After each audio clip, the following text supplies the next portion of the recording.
Penile Colony by C.S. Lewis.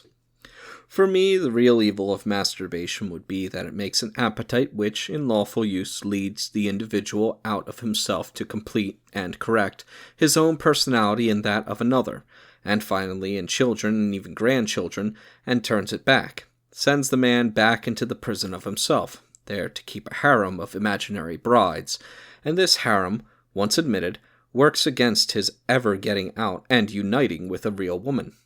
For the harem is always accessible, always subservient, calls for no sacrifices or adjustments, and can be endowed with erotic and psychological attractions which no real woman can rival. Among those shadowy brides he is always adored, always the perfect lover. No demand is made of his unselfishness, no mortification ever imposed on his vanity. In the end, they become merely the medium through which he increasingly adores himself. The true exercise of imagination, in my view, is A, to help us to understand other people, and B, to respond to, and, for some of us, to produce art.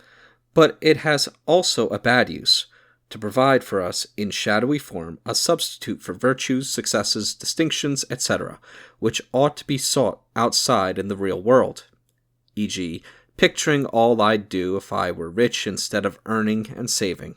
Masturbation involves this abuse of imagination in erotic matters, which I think bad in itself, and thereby encourages a similar abuse of it in all spheres. After all, almost the main work of life is to come out of ourselves, out of the little dark prison we are all born into. Masturbation is to be avoided as all things are to be avoided which retard this process. The danger is that of coming to love the prison.